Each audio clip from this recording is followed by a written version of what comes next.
자, 2월 19일 자바 수업이고요. 오늘 첫 번째 주제는 은닉성이라고 하는 주제입니다. 자, 어제 우리가 봤었던 그 내용이 이제 클래스하고 객체라고 하는 주제였죠. 그리고 생성자까지 살펴봤는데, 이제 어저께 배웠던 내용을 기반으로 해서 객체 지향 언어의 3대 특성이라고 하는 것들이 있어요. 은닉성, 상속성, 추상화. 추상화는 다른 말로 다형성이라고 부르기도 하고요. 그 다음에 은닉성 같은 경우는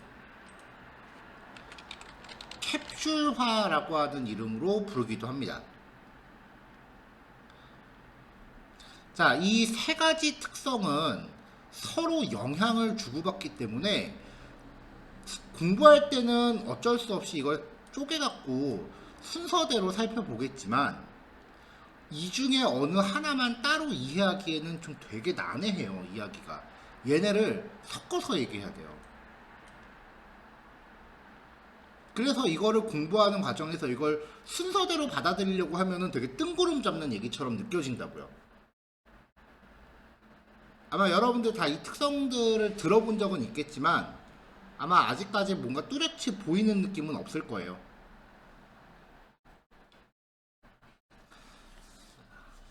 자, 그래서 우리가 은닉성, 상속성, 추상화에 대해서 이야기를 모두 마칠 때까지는 일단은 그냥 있는 그대로 받아들이세요. 어떤 의심도 하지 말고 그냥 그런가 보다 하고 넘어가세요. 추상화까지 끝났을 때 저것들을 모두 버무려서 하나의 클래스를 만드는 제대로 된 과정을 소개를 할 겁니다.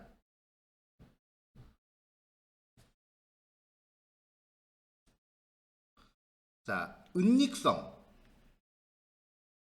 다른 말로 이제 정보 은닉이라고도 해요.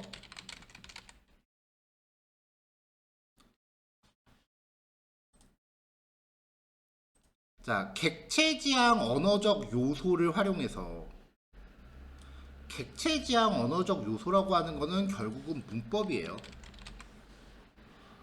문법을 사용해서 객체에 대한 구체적인 정보를 노출시키지 않도록 하는 기법이에요. 쉽게 말하면 멤버 변수나 메서드가 객체에 노출되지 않도록 하는 설정이에요. 자, 객체를 사용하는 측의 실수로 인한 기능의 오작동을 방지하려고 클래스의 일부를 숨기는 처리라고 하는 건데 도대체 뭐하러 이런 짓을 하느냐?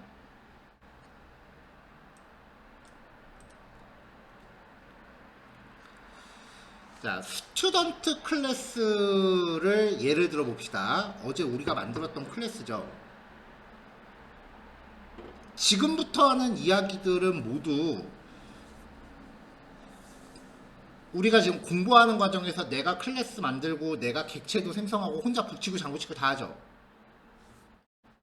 그러면은 도대체 이런 짓을 왜 해야 되나라는 생각, 필요성을 이해하기가 쉽지 않아요. 스튜던트 클래스하고 메인 클래스를 두 명이서 나눠서 각각 쓴다고 가정을 하셔야 돼요. 스튜던트라고 하는 클래스와 메인 클래스를 둘이서 각각 나눠서 쓴다라고 가정을 하셔야 돼요.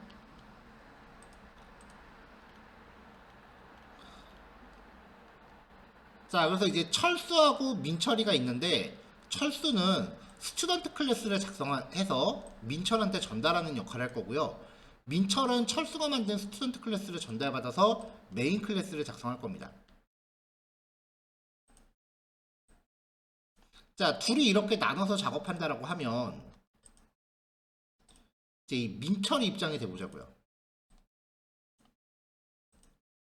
민철이는 철수가 만든 클래스의 사용법을 숙지해야 돼요. 만약에 익숙하지 않은 상황이라면 어떤 실수를 할 수도 있겠죠. 에러가 나겠죠. 그러니까 철수 입장에서는 내가 민철이한테 어떤 재료를 제공하는 입장이 되기 때문에 내가 제공한 재료를 올바르게 쓸 수 있도록 쓸데없는 것들은 숨겨버리는 거예요. 민철이가 사용하기를 원치 않는 기능들에 대해서 은닉 처리를 수행하는 거죠.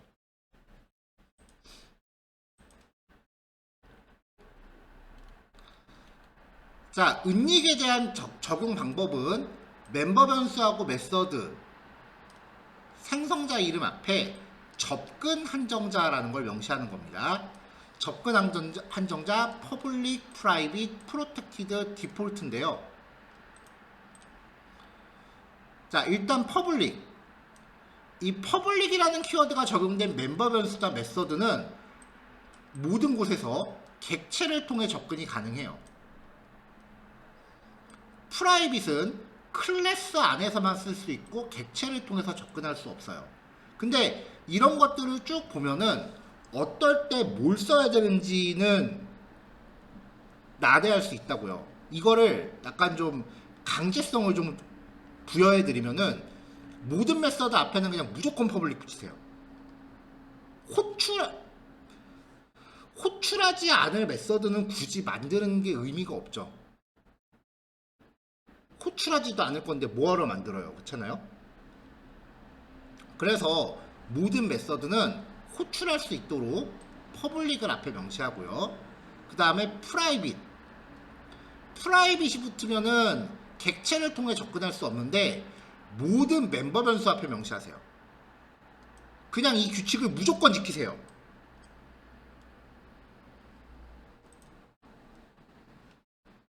자, 프로텍티드 같은 경우는 같은 패키지 안에 존재하는 클래스와 하위 클래스에 대해서 접근 가능하다. 뭐 이렇게 설명을 하는데 이 말이 지금은 되게 이해가 안 될 거예요. 왜냐면은 우리는 아직 패키지 개념에 대해서 이야기를 안 했고요. 하위 클래스에 대한 이야기도 안 했어요. 상속에 대한 개념도 얘기 안 했죠. 그러니까 이 프로텍티드는 지금은 생각하지 마세요. 어차피 잘 안 써요.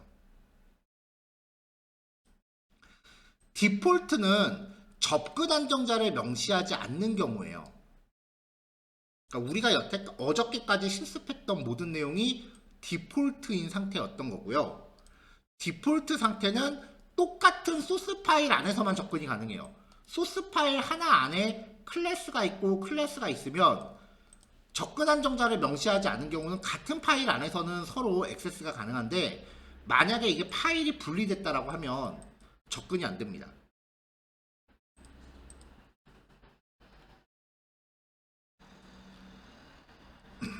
자, 적용 방법을 한번 볼게요.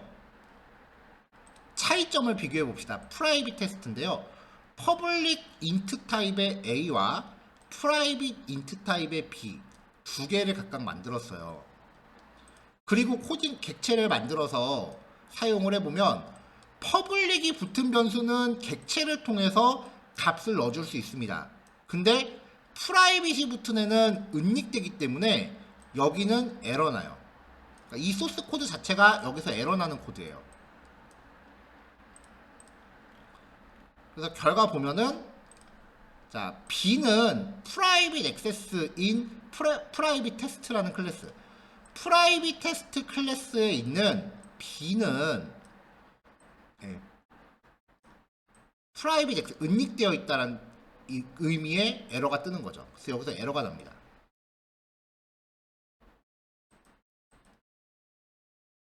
자, 다시 한번 정리하지만 극단적인 획일화가 올바른 방법은 아니에요. 근데 객체 제한이라는 거를 제대로 이해할 때까지 요 규칙을 적용하신다면 그다지 큰 문제는 없을 거예요. 아까도 얘기했지만 모든 멤버 변수에 무조건 프라이빗 붙이세요. 절대적입니다. 지금부터 얘기하는 거. 객체 제한 언어는요, 데이터가 직접적으로 노출되는 게 소스 코드 보안에 안 좋다고 봅니다. 이거 이따가 무슨 얘기인지 코드로 보여드릴 거예요. 그 다음에 모든 메서드에는 무조건 퍼블릭을 적용하세요. 디폴트는 쓰지 마세요. 디폴트 쓰면은 퍼블릭 붙이라고 경고 떠요. 어저께 얘기했었죠. 프로텍티드 쓸 바엔 그냥 퍼블릭 쓰세요.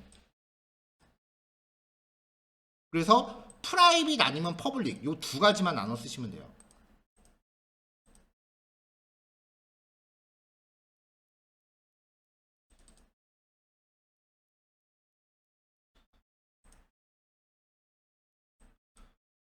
자, 자바 프로젝트를 하나 생성할게요.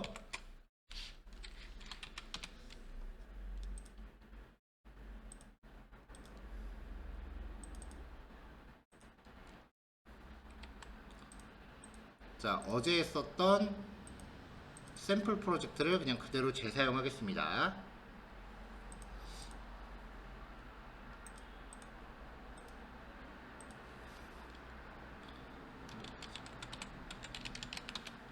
자, 헬로라는 이름의 클래스를 만들게요. 자, 그 다음에 클래스 스튜던트라고 만듭시다. 자, 여기서 학생의 이름과 국어 점수, 영어 점수를 만들도록 할게요.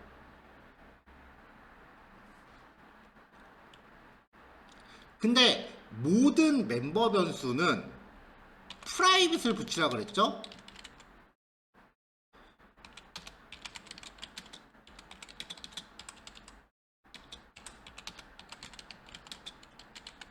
이렇게요.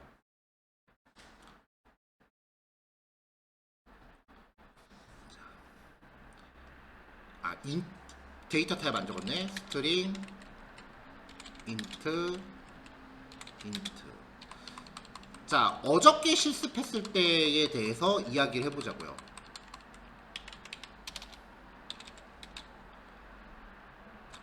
자, 지금 사람이 두 명이 나눠진 거예요. A라는 사람이 스튜던트 클래스를 만들어서 B라는 사람한테 줬어요. 그럼 B는 그걸 받아서 이제 쓸 겁니다. 스튜던트 타입의 S는 new student. 객체 만들고 S.name은 뭐 철수. 그 다음에 S.kor은 국어 점수죠. 객체 지향 언어가 멤버 변수를 직접적으로 노출하는 게 코드 보안에 좋지 않다라고 하는 게 무슨 의미냐면은, 멤버 변수가 이렇게 노출되면은 아무 값이나 대입되는 거에 대해서 무분별하게 노출돼요. 자, 이거는 지금 점수죠. 상식적으로 봤을 때 점수의 범위는 얼마예요? 0부터 100까지라고요. 그쵸? 근데 이런 식으로 사용하면은 여기다가 마이너스 500점이라고 입력하는 거에 대해서 막을 방법이 없어요. S.eng는 15,000점이라고 입력하는 거에 대해서 막을 방법이 없어요. 이게 무슨 점수야?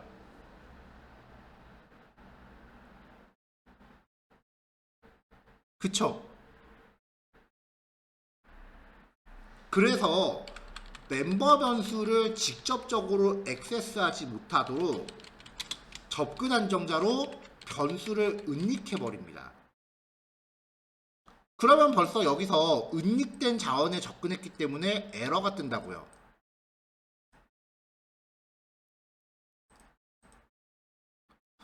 스튜던트라고 하는 클래스는 이 세 가지 정보를 그룹으로 묶으려고 만든 건데, 정보를 은닉해버렸기 때문에 지금 클래스를 만들 의미 자체가 퇴색돼 버렸죠. 자, 변수에 직접적으로 접근하지 못하게 하되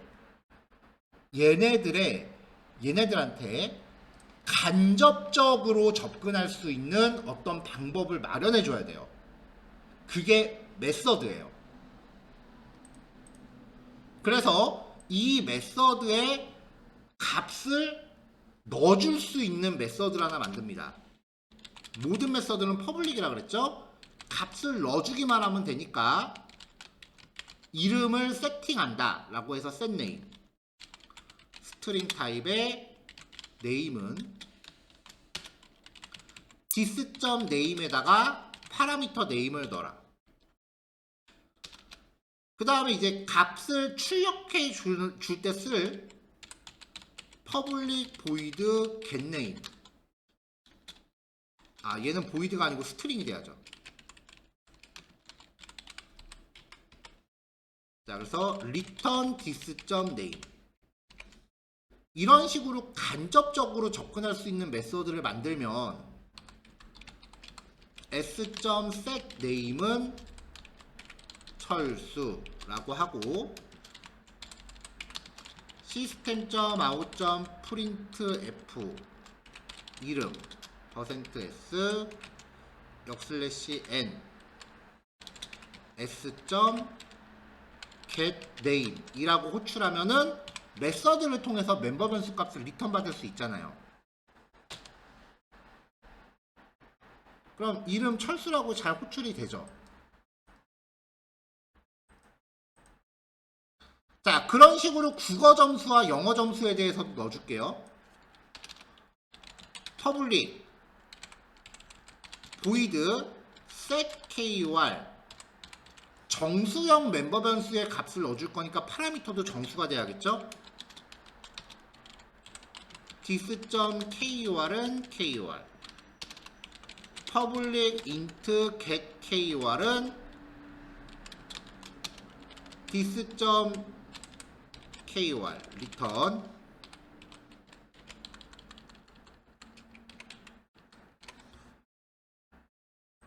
자, 이번에는 ENG 갖고 해봅시다.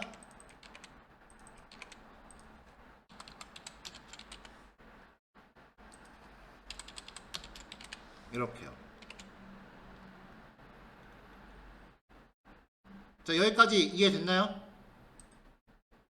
여기까지 따라왔어요? 지금 따라왔냐는 게 여러분들이 이걸 따라서 타이핑했냐는 게 아니라 내용의 흐름을 여기까지 지금 놓치지 않고 잘 오셨냐라고 물어본 거예요. 여러분 피드백 좀 줍시다. 오늘 하는 거 이거 엄청 중요한 거예요.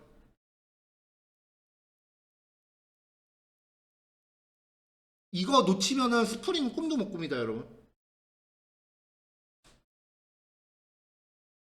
진짜요. 지금 오늘 내용 놓치면은 스프링 꿈도 못 꿔요.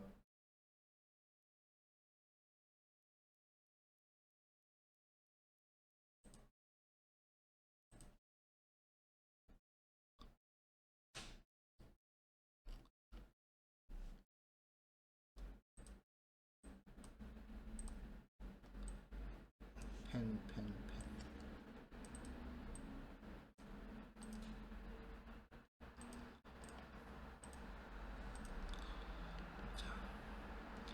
자, 일단 기본적으로 모든 멤버 변수의 값은 프라이빗으로 은닉을 해요.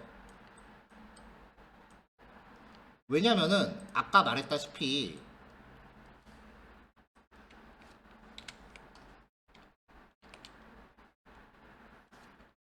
일단 백업용 파일 하나 만들어 놓고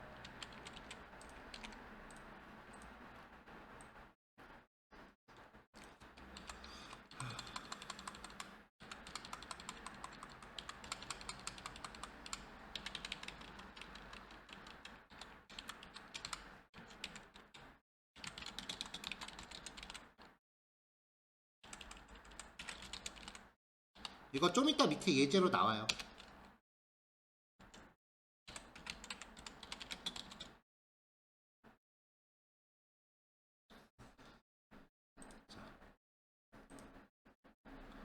자, 이 KUR과 ENG라고 하는 변수를 만든 취지가 과목의 점수를 저장하려고 만든 건데, 그러면 우리가 일반적으로 생각했을 때 점수값의 범위는 얼마예요? 0에서 100 사이잖아요, 보통. 그쵸?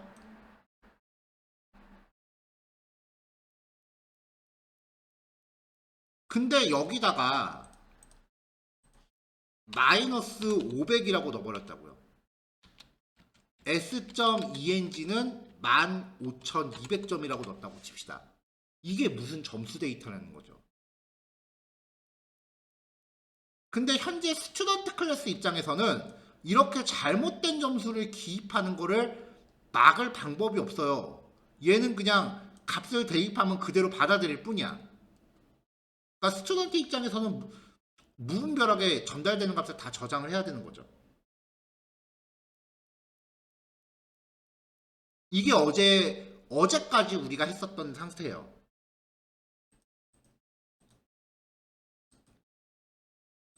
자, 그래서 모든 멤버 변수를 저 따위로 쓰지 말라고 프라이빗으로 숨겨버립니다.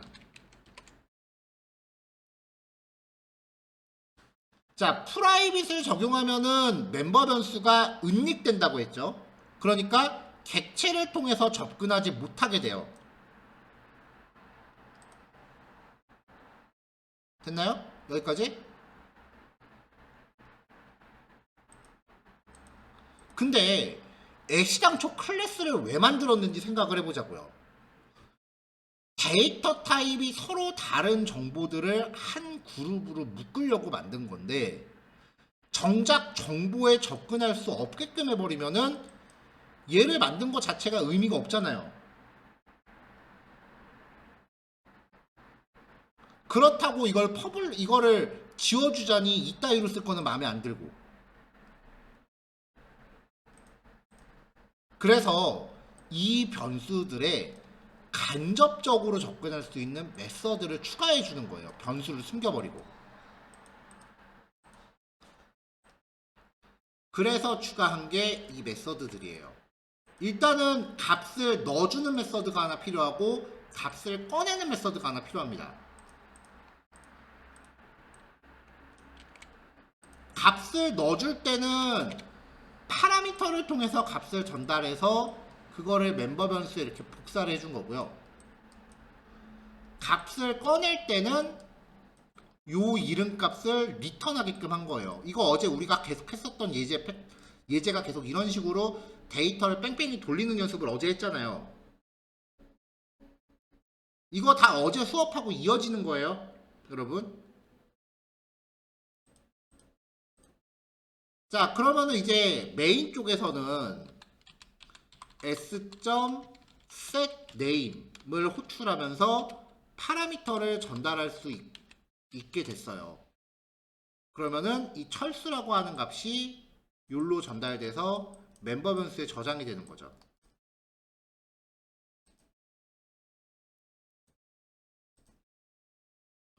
그리고 저장돼 있는 내용을 꺼내 올 때는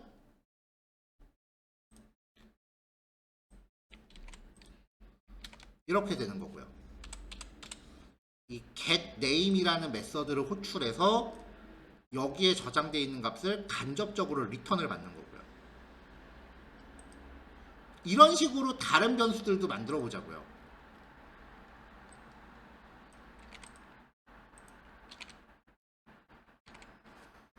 이렇게 이 KOR이라는 변수의 값을 저장하기 위해서 파라미터로 받아서 멤버 변수에 넣어주는 기능, 객체가 갖고 있는 값을 꺼내기 위해서 리턴해주는 기능. 그럼 멤버 변수 데이터 타입과 리턴할 때 데이터 타입은 같아야 되고요. 멤버 변수의 데이터 타입과 파라미터의 데이터 타입은 같아야 됩니다. 여기까지 오케이?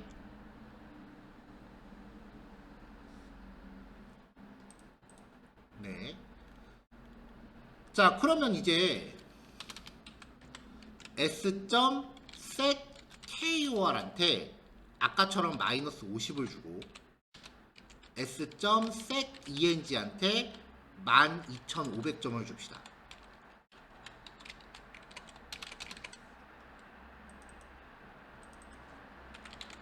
국어, 영어, T,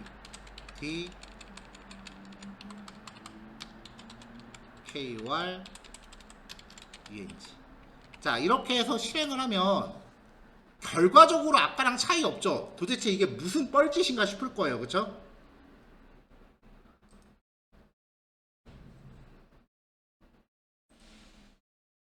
하지만 얘는 메서드잖아요. 대입을 하는 걸 멤버 변수의 값을 직접적으로 대입할 때는 진짜 대책 없이 저장해야 되는데 얘는 메서드니까 이 안에 우리가 어떤 로직을 넣을 수 있다고요.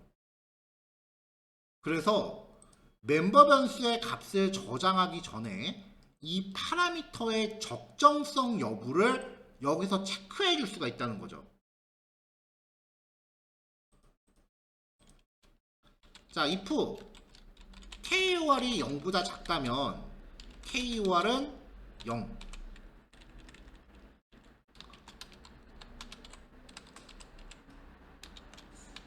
if KUR이 100보다 크다면 KUR은 100. 이런 식으로 값을 받아들일 때 적정성 여부를 검사해서 올바르지 않은 범위의 값을 쳐내는 기능을 구현을 해준다라고 하면은 일종의 안전장치가 된다는 거예요.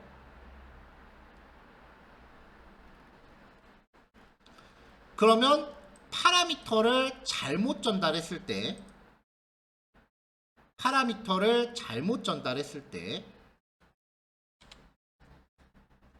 이 클래스, 스튜던트 클래스가 스스로 잘못 전달된 데이터를 보정해서 저장할 수 있습니다.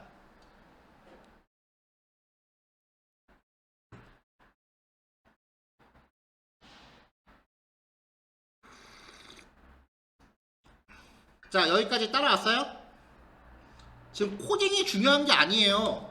도대체 이렇게 데이터를 멤버 변수를 은닉하는 거를 도대체 쓰지도 못할 변수를 왜 만드느냐. 파라미터로 전달하고 리턴 받는 그런 변수를 뺑뺑이 돌리는 짓을 도대체 왜 하느냐. 그걸 납득하는 게 먼저예요.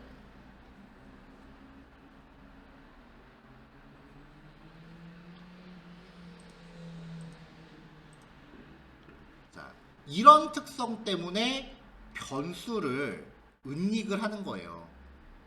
오작동을 방지하려고 일부러 한번 삥 돌아가는 거죠.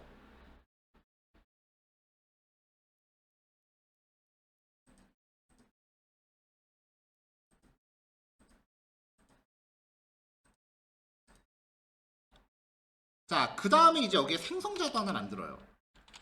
public student. 자, 스트링 타입의 name, int 타입의 KUR, int 타입의 ENG라고 넣고 this.name은 name, this.KUR은 KUR, this.ENG는 ENG. 이런 식으로 들어가면 되겠죠? 물론 여기도 제대로 하려면 이런 방어 코드는 넣어주는 게 맞을 겁니다. ENG는 생략할게요.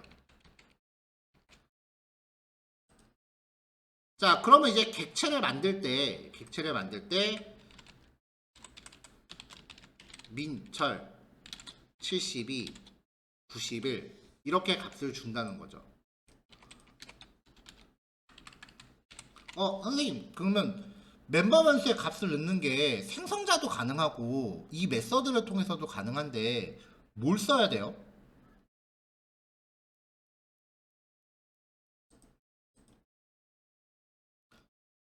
자, 객체 만든 코드 봅시다. 객체를 만들 때 민철이라고 하는 정보를 줘서 처음에 출력을 했어요. 이만큼 출력이 됐죠.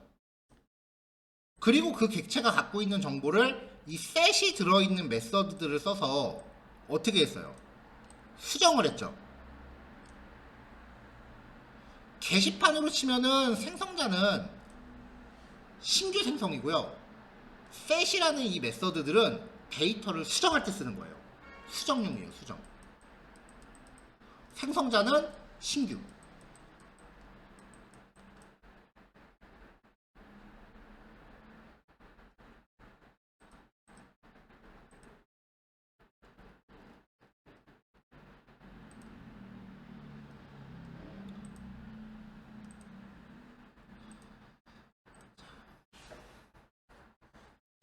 자, 이제 그만 봅시다.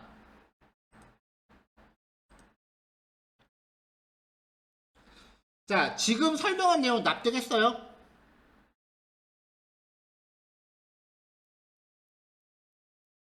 자, 지금 보여드린 메서드는요, 그냥 괜히 하는 게 아니고요.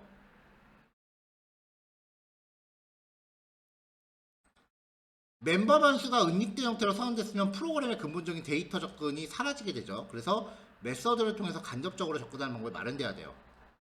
이 방법을 마련하기 위해서 자바에서 표준으로 정의한 getter, setter라고 하는 메서드들입니다. 지금 보여드린 거는 자바의 작성 규약이고요. 스프링에서 데이터 처리의 최소단입니다. 스프링은 뭐 하나 하려고 그러면 이렇게 해요. 게터 세터를 이해 못하면 스프링 진입이 안 돼요. 좀 더 정확하게는 나중에 데이터베이스 연동이 안 돼요. 데이터베이스 연동을 다 이걸 통해서 하기 때문에.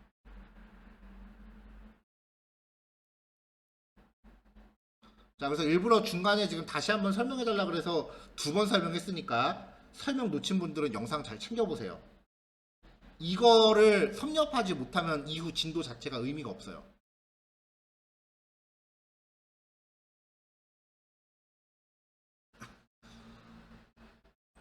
자, 게터는요, 은닉된 멤버 변수의 값을 리턴하기 위한 메서드고요. 세터는 파라미터로 전달된 값을 멤버 변수에 복사하기 위한 메서드입니다.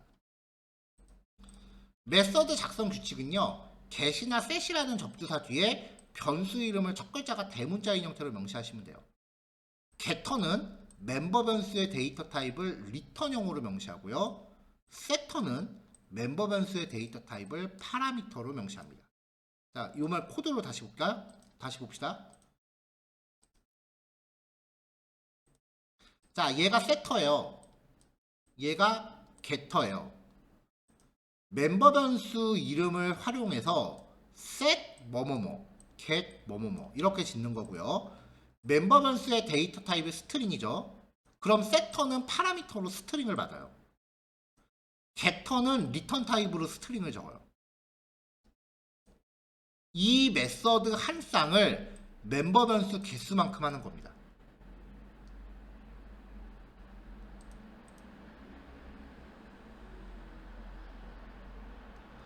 자바가 코딩 양이 무지하게 많아요. 다른 프로그래밍 언어에 비해서.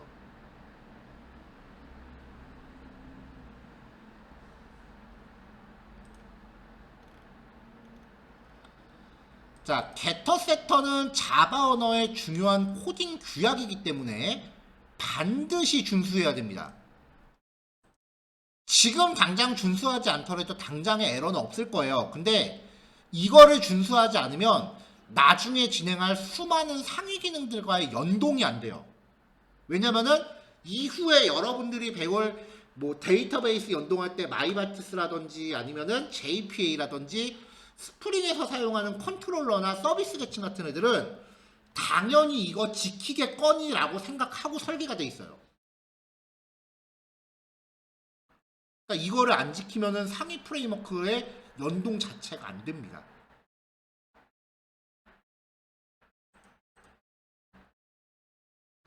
자, 멤버 변수 하나만 놓고 간단하게 봅시다. 자, 프라이빗 스트링, 유저네임, 어카운트, 계정이라고 하는 의미의 클래스예요. 자, 멤버 변수의 값을 넣어줘야 되니까 set 유저네임, 파라미터 받아서 멤버 변수의 복사, 그리고 멤버 변수의 값을 리턴. 이렇게 하면은 객체를 만들고 메서드를 통해서 값을 넣어주고 get이라고 붙어있는 메서드를 통해서 저장되어 있는 값을 꺼낸다는 거죠. 자, 요거는 예제를 좀 심플하게 하려고 생성자는 일부러 안 넣었고요.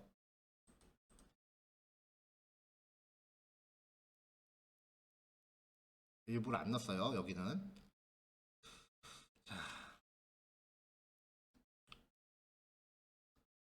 자, 그 다음에 이제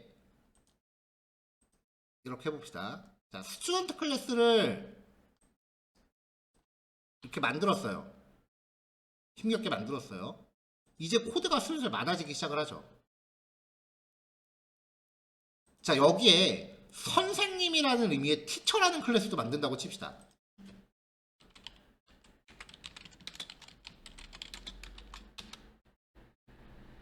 뭐 선생님에 대한 정보가 있겠죠. 이런 식으로 다루는 정보가 늘어날수록 클래스는 점점 늘어나기 시작을 할 거예요. 그쵸? 그러면 하나의 소스 파일의 양이 점점 늘어나게 됩니다. 이게 언젠가는 감당이 안 되기 시작해요. 파일 하나에 뭐 1만 라인, 2만 라인도 넘어갈 거 아니에요.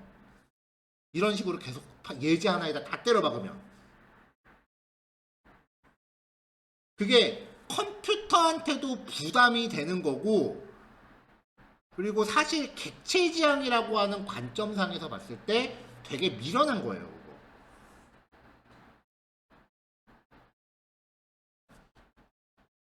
그래서 얘네들의 예제 클래스를 각각의 파일로 분류하기를 원합니다. 이거를 각각 별도의 파일에다가 분리하고 싶은 거죠.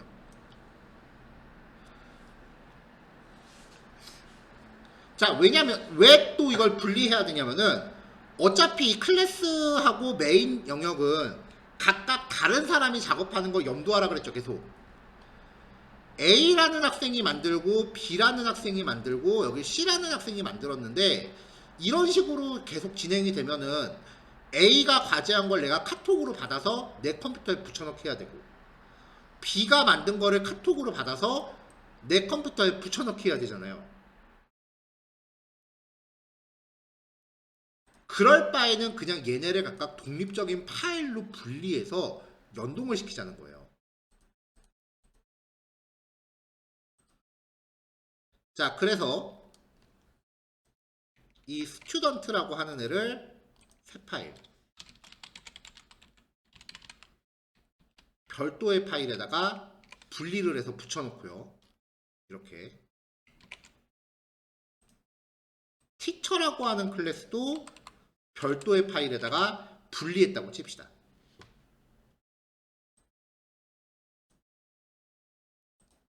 자, 이렇게 된 거죠. 이렇게 분리를 한 거예요. 그럼 얘네를 연동시키고 싶으면, 자, 자바에서 서로 파일이 분리됐을 때 다른 파일의 클래스에 대해서 내가 객체를 만들고 싶으면 클래스 앞에 퍼블릭이 붙어야 됩니다.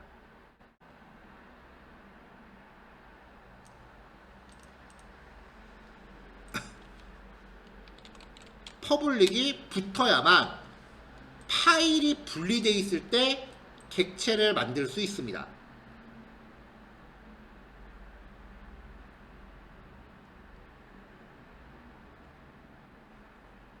그러니까 두 개가 파일이 서로 다르잖아요. 아예 물리적으로 쪼개졌잖아요. 그러니까 퍼블릭, 공개되어 있는 것만 접근할 수 있다는 거예요. 자, 그 다음에 또 하나, 이건 정말 중요한 건데, 자바의 소스 파일은요, 자바의 소스 파일은 반드시 하나의 퍼블릭 클래스만 가질 수 있습니다. 퍼블릭 클래스는 소스 파일 안에 여러 개가 있지 못합니다. 그리고 그 퍼블릭 클래스의 이름은 반드시 소스 파일의 이름과 일치해야 됩니다.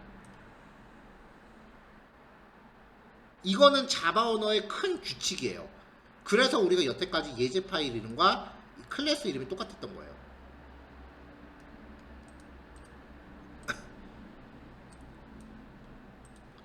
자, 이렇게 하면은 이 메인을 실행했을 때 이제 예제 파일 두 개가 서로 엉켜서 실행되기 시작하죠.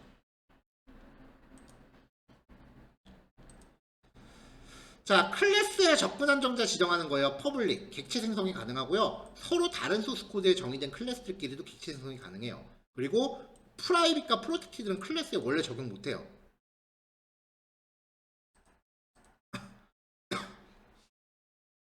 그래서 이것도 전제 조건을 걸면은,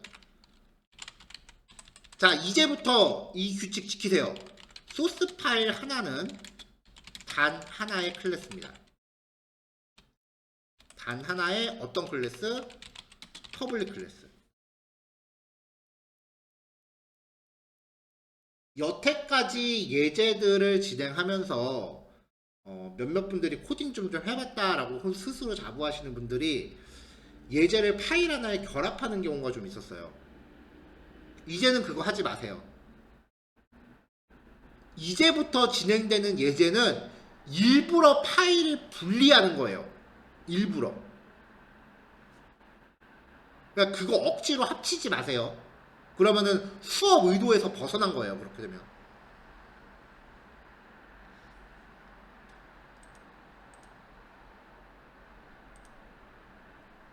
그래서 단원마다 프로젝트를 만드는 거예요. 왜냐면 단원 하나에 이제부터 파일이 여러 개가 엉켜서 하나를 구성할 거예요.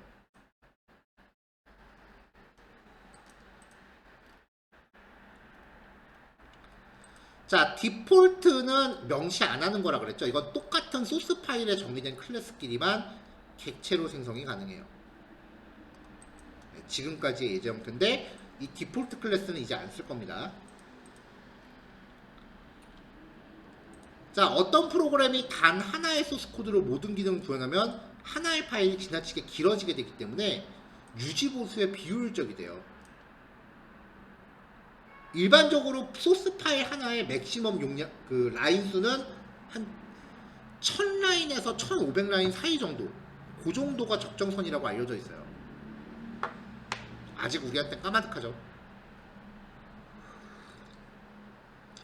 네, 그래서 이제 프로그램 만들 때는 적절한 기능 단위로 소스 코드를 분리해야 되고요. 소스 코드가 분리된 클래스끼리는 퍼블릭이 명시되어야만 객체 생성이 가능해요. 일반적으로 클래스 정의에는 퍼블릭 접근 한정자만 쓰고요. 하나의 소스 코드에는 하나의 퍼블릭 클래스만 존재할 수 있습니다. 이거는 위배하면 에러 나요. 자, 오늘 설명이 지금 계속 이어지고 있는데 10분 쉬었다 할게요. 왜냐면은 지금 이 은닉성의 주제가 결국은 하나를 설명하기 위해서 밑밥 가는 건데 아직 설명이 다 안 끝났으니까 아직 실습을 좀 하기가 좀 애매해요. 아직 얘기가 은닉성에 대한 얘기가 다 안 끝났어요. 얘기 다 끝나고 오늘은 실습 시간을 텅키로 좀 길게 잡을 테니까 일단 잠깐 쉬었다가 10시 반쯤에 다시 모입시다. 자, 넘어가도록 할게요.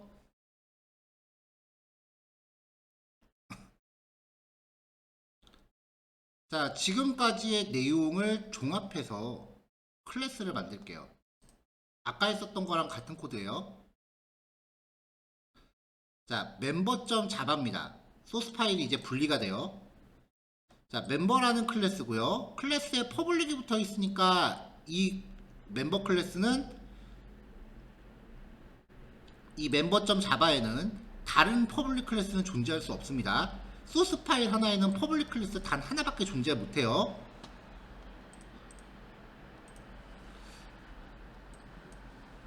자, 요 스튜던트 클래스에 퍼블릭 클래스 헬로라고 하나 더 만들면 그때부터 에러 나요.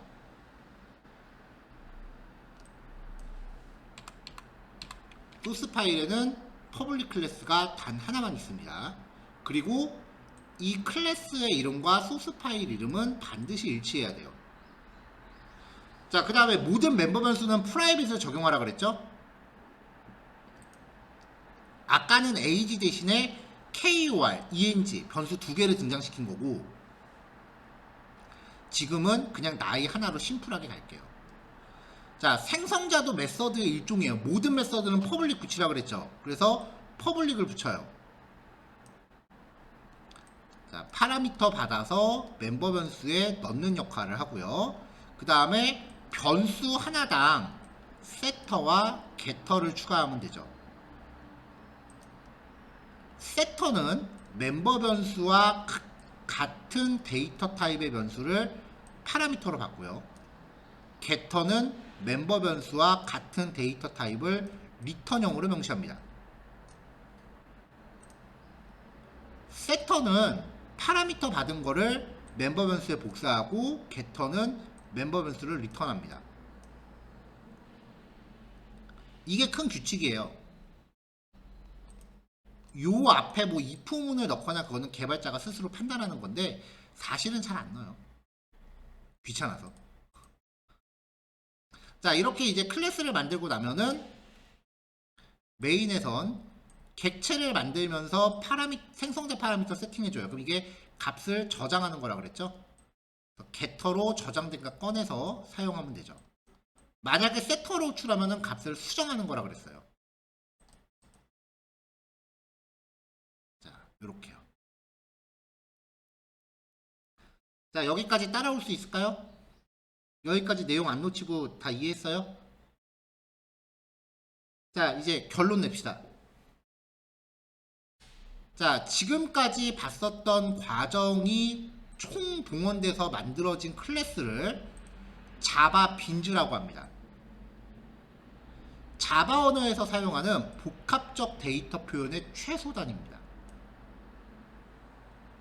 자, 재사용 가능한 컴포넌트를 생성할 수 있다라고 얘기하는데 뭐 이거는 지금 와닿지는 않을 거예요. 이 얘기는. 이걸 표현하시면 돼요. 데이터 표현의 최소 단위. 자, 자바 빈즈는요. 클래스로서 작동해야 하고요. 클래스 명명법, 생성법, 그리고 행동, 즉 메서드에 관련된 일련의 관례를 따라야만 됩니다. 작성 규칙이 전 세계 모든 개발자들이 다 약속한 거예요. 여러분들이 맘대로 바꿀 수 없어요, 이거. 자, 이런 관례는 빌더 형식의 개발 도구, 이클립스 같은 거에서 자바 빈즈와의 연결을 통해 객처의 생성, 호출, 클래스 재배치를 자동화시키기도 합니다. 나중에 스프링 들어가서 이클립스 같은 거 쓰기 시작하면은 클래스 생성 같은 게 자동화돼요. 이클립스조차도 자바 빈즈 규칙을 따라요, 지금. 그러니까 이 자바 빈즈 규칙은 여러분들이 임의로 수정할 수 있는 규칙이 아니에요. 자, 클래스는 생성자를 갖고 있어야 됩니다. 물론 기본 생성자로 대체할 수 있기도 해요. 기본 생성자라는 게 코딩 안 하는 걸 얘기한다 그랬죠.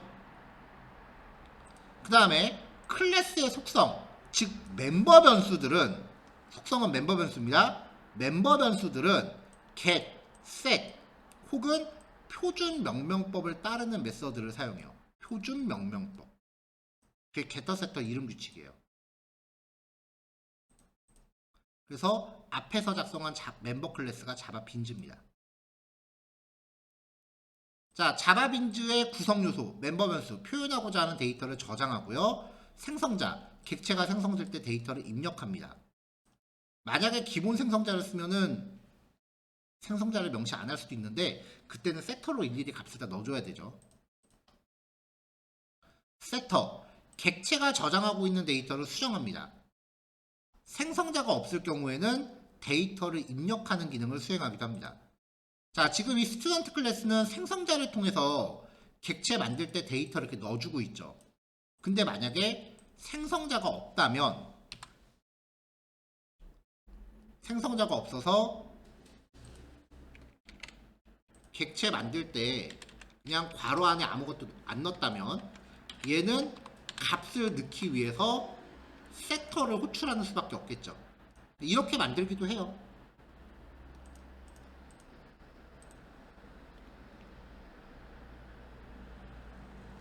네, 기본 생성자를 쓴다는 건 소스코드상의 별도의 생성자를 정의하지 않았다는 걸 의미해요. 자, 이제 그 재사용 가능한 단위라 그랬죠, 아까. 재사용 가능한 객체를 만들 수 있다. 재사용이라는 거는 이 빈즈라는 클래스를 만들어 놓고 여러 개를 만든다는 거예요. 자, 그래서 게시판을 의미하는 자바 빈즈 클래스를 하나 만들어 볼게요. article.java입니다. 자, 뉴스 기사를 표현하는 예시예요. 자, 그럼 뉴스 기사의 구성 요소, 기사 번호, 제목, 내용, 작성자, 작성일시 이런 게 되겠죠. 이런 것들을 멤버 변수로 잡아요. 멤버 변수가 있으니까 생성자 넣어줘요. 생성자는 이렇게 멤버 변수에 복사해주면 되고요. 멤버 변수 하나 딱 잡고 이제 getter, setter 추가해요. 형식은 똑같으니까 이제 이 코드는 설명 안 할게요. 그리고 나서 이제 메인에서 객체를 만들고 getter를 통해서 데이터를 호출해 보는 겁니다. 자, 자바 빈즈를 의미하는 다른 용어들이 있어요. 자, 일단은 요즘은 포조 클래스라는 이름을 더 많이 써요. 특정 기술 규약과 환경에 종속되지 않으면서 객체지향적인 원리에 충실한 클래스예요. 이게 지금 객체지향에서는 멤버 변수를 직접 노출하는 게 코드 보안에 좋지 않다. 거기에서 출발한 거잖아요. 그 원리에 충실한 클래스입니다. 이 포조 클래스는 환경과 기술에 특별히 종속되지 않고요. 재사용될 수 있기 때문에 그 이점이 많고요. 일반적으로 기본 자바 코드만으로 작성된 자바 빈즈를 포조 클래스라고 부릅니다. 스프링에서 포조 클래스라고 부를 거예요. 자, 그 다음에 이제 VO라고 부르기도 해요. 값을 저장하는 객체이기 때문에 value object라고 불러요. 그래서 자바 빈즈에 의해 생성된 객체를 의미해요. 보통 클래스 이름 뒤에 VO를 붙여요. 아티클 VO 이런 식으로. 근데 저는 그냥 VO 안 붙이고 씁니다.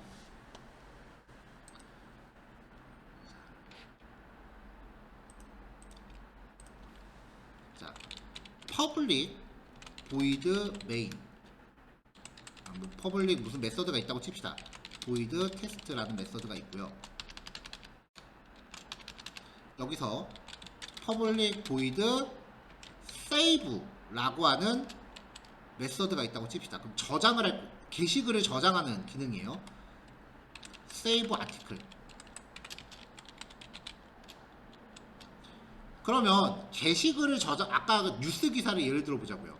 뉴스 기사를 저장하기 위해서 뉴스 번호, 제목, 작성자, 내용, 작성일시 뭐 이런 정보들이 필요하잖아요. 그런 것들을 클래스 단위로 묶어서 한꺼번에 보내요. 자바 빈즈 단위로.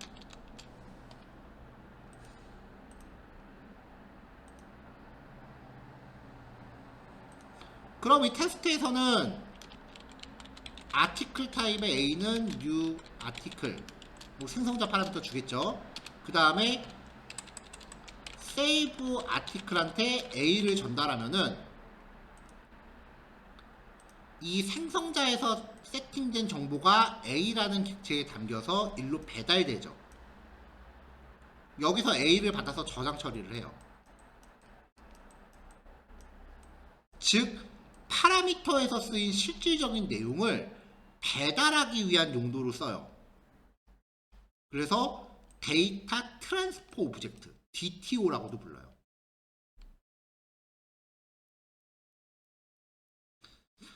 데이터를 전송하는 데 쓰는 객체고요. 자바 빈즈에 의해 생성된 객체를 파라미터나 리턴 값으로 쓸 경우 DTO라고 불러요. 이거는 데이터베이스 시스템 연동할 때 많이 써요. 나중에 이제 SQL이라는 거 공부하면서 이제 얘가 또 나올 거예요. 얘는 이제 클래스 이름 뒤에 DTO를 붙입니다. 자, 여기까지의 스토리예요. 그러니까 이런 형태로 어떤 복합적인 자료를 하나로 묶어서 표현할 때 생성자 들어가고 게터 세터 들어가는 게 자바의 표준 규약이라는 거죠. 여기까지 이해되셨나요?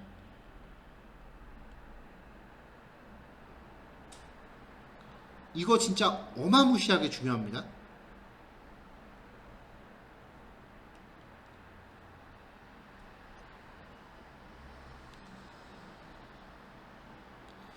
자, 오늘 우리가 얘기한 거 은닉성, 프라이빗 하는 거죠. 은닉성에서 파생된 얘기가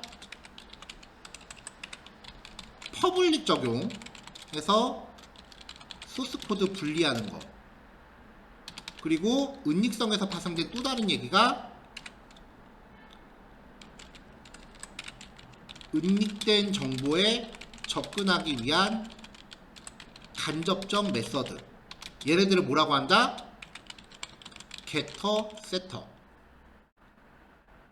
그리고 생성자.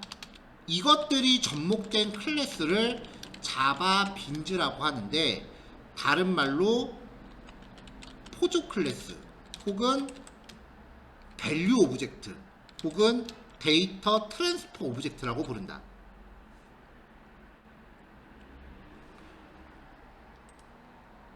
그래서 요만큼의 내용을 적용해서 클래스를 만들기 위해서 전 세계의 자바 개발자들이 따르는 표준 규약이 생성됐는데 그게 자바 빈즈다. 오케이?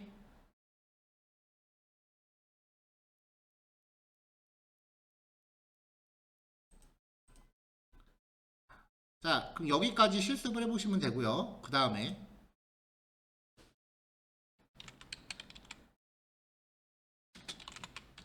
자, 웹툰 많이 보세요?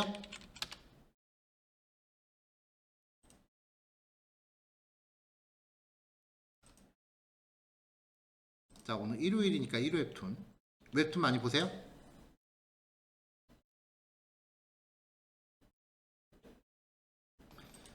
자, 지금 이 목록 페이지에서 웹툰 하나의 정보를 보면은 제목 있죠?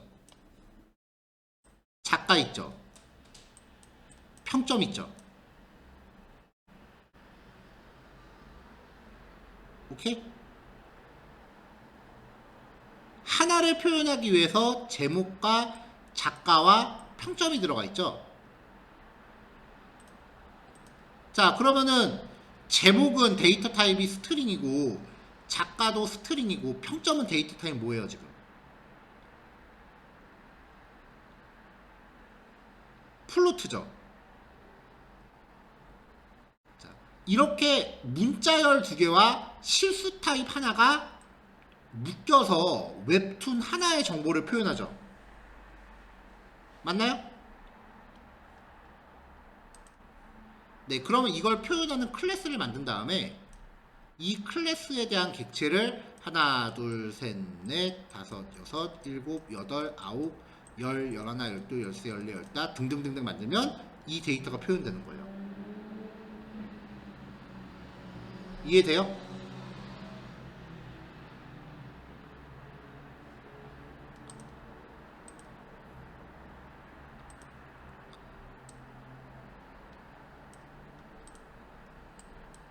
자, 요거 전체 데이터 다 하는 건 너무 너무 많으니까 6개까지만 연습 문제입니다.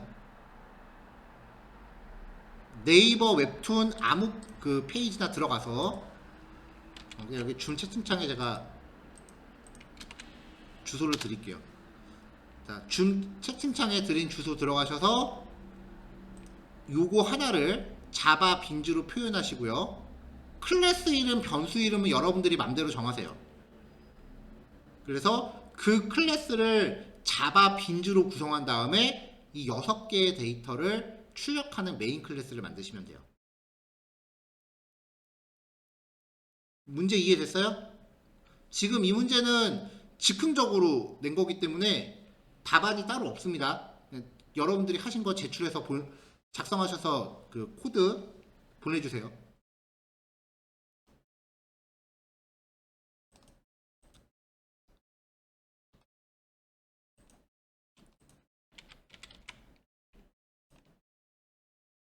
자, 아까 작성했었던 이 스튜던트 클래스는 이제 줌 채팅창에 붙여 넣겠습니다.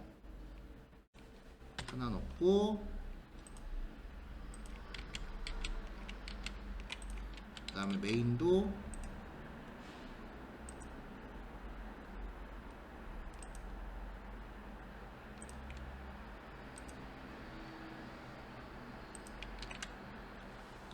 붙여 넣고요.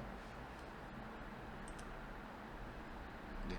줌 채팅창에 넣었으니까 체크하셔서 보시면 되겠죠? 일단 요거 베이스로 삼으시면 되고요. 근데 여기 보면은 제가 아까 그 여기에 값을 판정하는 if문 같은 걸 이렇게 넣었는데 요런 if문은 그렇게 웬만해선 잘 안 넣어요. 물론 넣는 게 정석이긴 하지만 개발자들도 이거 귀찮으니까 잘 안 넣어요. 자, 그럼 하셔야 될 거 1번 교환의 실수 코드, 2번 줌 채팅창에 시스 코드.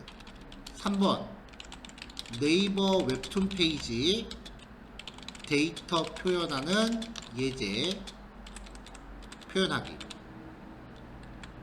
1시간 넘게 걸릴 겁니다. 아마.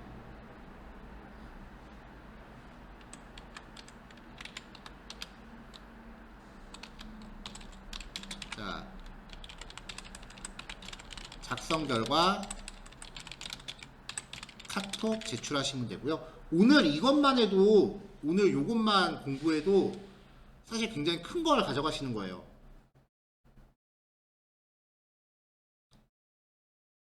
상속이니 뭐 그런 거 얘기하면서 자바 빈지랑 포조 클래스까지 얘기하는 사람들 없을 거예요. 책이건 강사건.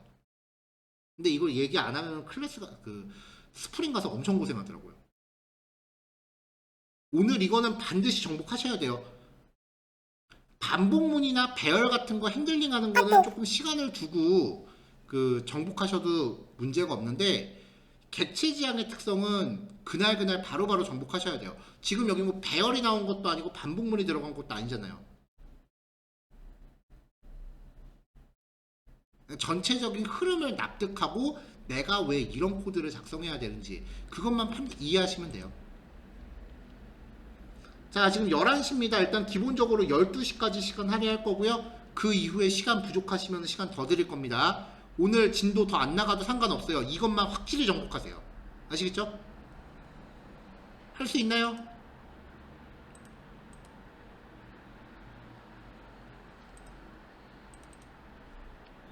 네, 이건 제가 단톡방에 올릴게요. 줌 채팅창에도 올릴게요. 자, 그럼 화이팅 합시다. 시작! 자, 마무리 할게요. 어때요? 이제 좀 작성하는 그 구조가 눈에 들어오세요?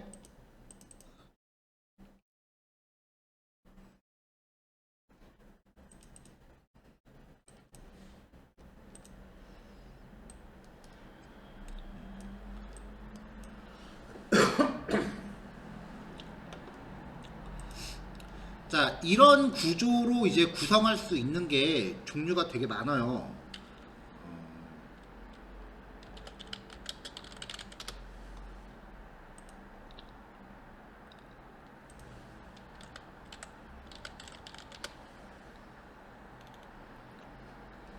자, 요걸 예를 들어 봅시다. 상품 이름, 가격, 판매처, 카테고리, 화면 크기, 종류, OS, 코어 종류, 램, SSD, 해상도, CPU, 칩셋. 변수가 몇 개야? 하나, 둘, 셋, 넷, 다섯, 여섯, 일곱, 여덟, 아홉, 열, 열하나, 열둘, 13개네요. 변수 13개 곱하기 메서드 2개씩이니까 여러분들이 정의하셔야 되는 건 몇 개? 26개. 재밌겠죠?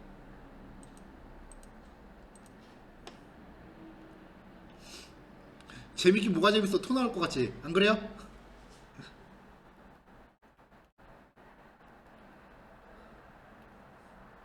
반응이 없다.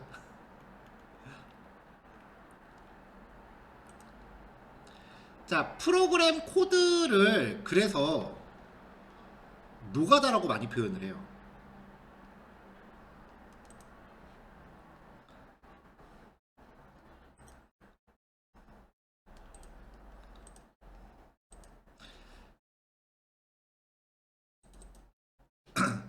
자, 내용을 이제 살펴보던 도중에 요거는 이제 같이 공유를 좀 하면 좋겠다 싶은 에러가 발견이 돼서 내용을 좀 공유하려고 합니다.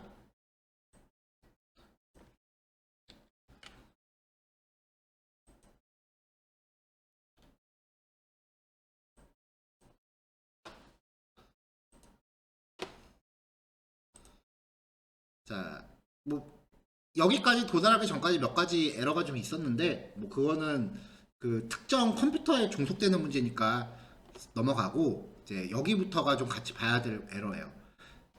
자, 웹툰이라고 클래스 만든 다음에 스트링 플루트를 정의했어요. 그리고 생성자를 정의했어요. 플루트 타입이니까 여기 파라미터 플루트로 정의하고 받은 거 잘 세팅했습니다. 스트링도 마찬가지죠.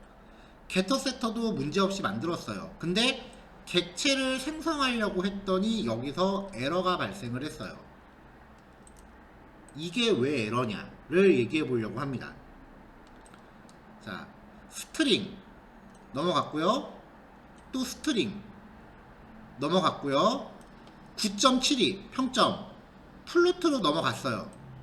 잘못된 거 있나요?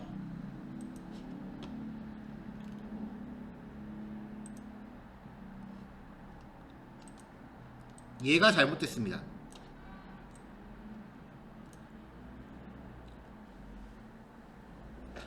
자, 우리 변수의 데이터 타입에 대해서 얘기했을 때 정수 타입의 기본형은 뭐였죠?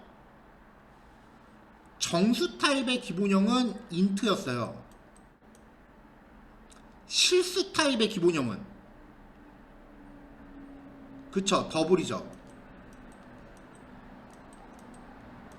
자, 그럼 여기에 9.7이라고 명시하면 이게 플로트예요, 더블이에요? 얘는 더블이에요. 자, 표현 범위가 더블이 더 커요, 플로트가 더 커요? 더블이 더 큽니다. 그러니까 지금 여기서는 더블 타입의 데이터를 플로트에다 대입하는 꼴이 돼요. 그러면은 형변환이 일어난다, 안 일어난다? 이 상태는 안 되죠.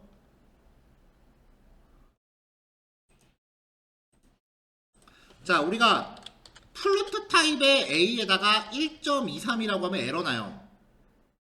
해결 방법은 플로트 타입의 A에다가 1.23F라고 얘가 플로트다라고 명시를 해주던가, 아니면 더블 타입의 A는 1.23 혹은 더블 타입의 A는 1.23 더블, 이렇게 뒤에 리터럴 표기법을 걸어주던가, 아니면 데이터 타입 자체를 더블로 바꿔야죠.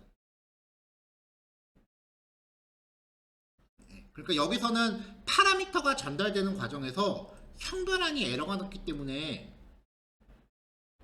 여기서 호출하고 있는 생성자와 여기 만들어져 있는 생성자가 다르다고 인식을 하는 거예요. 그러니까 에러 메시지 자체는 되게 생뚱맞아요. 웹툰이라는 이름의 생성자를 찾을 수 없다라고 나와요. 왜냐면 파라미터 데이터 타입이 다르니까 다른 걸로 인식하거든요. 자, 이게 까딱하면은 실수할 수 있는 거예요. 앞부분에 공부했기 때문에 기억도 가물가물한데, 더군다나 되게 기본적인 거기 때문에 별 문제 없겠지 하고서 그냥 스스로 코딩하다 보면은 에러가 나요. 그러니까 실수 타입을 쓸 때는 그냥 무조건 더블로 때려 박으세요. 플로트 금지! 라고 하면은 이런 문제는 안 생길 거예요. 자, 정리됐나요?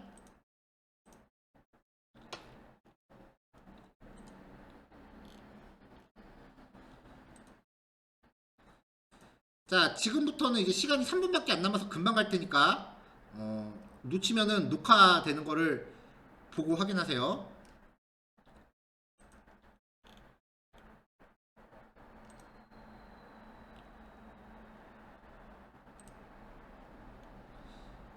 자, 요런 거를 표현할 수 있는 포조 클래스를 또 만들려고 쳐볼게요. 제목, 내용, 요거는 신문사, 요거는 조회수 4개네요.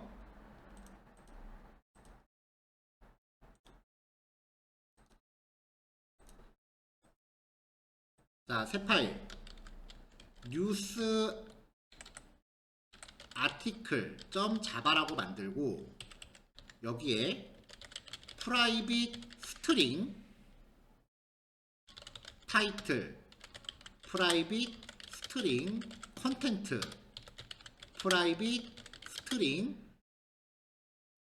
신문사 뭐 작성자라고 합시다. 프라이빗 스트링 데이트 뭐 요 정도로만, 날짜, 프라이빗 스트링 조회수 히트 뭐 요 정도로 할까요? 스트링은 인트로 가야지 참. 자, 요거에 대해서 일단 생성자 게터 세터를 만들게요. 자, 그 전에 스튜던트 다시 한번 볼게요. 자, 자바 빈즈에서는 이건 상속해서 얘기합시다. 자, 생성자 만듭니다. 자, 비주얼 스튜디오에서 명령창 출력하는 거 기억하시죠? 컨트롤 시프트 P요. 이거 기억해요? 자, 컨트롤 시프트 P. 생성자가 영어로 컨스트럭처예요. 제너레이트 컨스트럭처 유징 올 필드. 전체 멤버 변수. 제너레이트가 생성하다죠? 선택하면 생성자 짜란. 또 컨트롤 시프트 P. 게터 섹터. 제너레이트 게터스 앤 섹터스. 엔터. 짜란. 끝. 아까 제가 뭐라 그랬어요? 게터 섹터는 규약이라 그랬죠. 그러니까 모든 개발 툴이 그 규약을 지키고 있습니다. 정해진 대로 하는 거라고 하면은 멤버 변수만 인식해서 코드를 자동 생성하는 것도 가능해요. 자, 이게 가능하기 위해선 여러분들이 비주얼 스튜디오에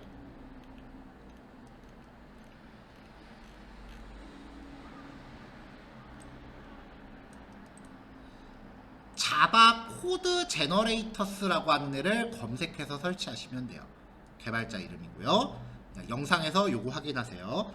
이클립스에도 이렇게 생긴 단축키가 있긴 한데 개인적으로 제가 이클립스 써본 지가 되게 오래됐어요. 한 4, 5년 넘어갔고 기억이 안 나네요 지금. 일단 저는 비주얼 스튜디오 코드가 가볍고 좋아서 요걸로 코딩을 하고 있기 때문에 이클립스는 뭐 지금 당장은 주말반에서는 딱히 만질 생각이 없어서 일단 요것만 소개해 드릴게요. 자, 자바 코드 제너레이터스 요거를 설치하고 명령어 창 열어서 제너레이트 컨스트럭처 유징 올 필드, 제너레이트 게터스 앤 세터스 요거 선택하시면 오늘 수업 끝입니다. 자, 영상 이따 오후에 정리해서 올릴 테니까 지금 요 내용 영상에서 확인하시고요. 자, 오늘 여기까지 합시다. 녹화 끌게요. 수고하셨습니다. 다음 주에 봐요.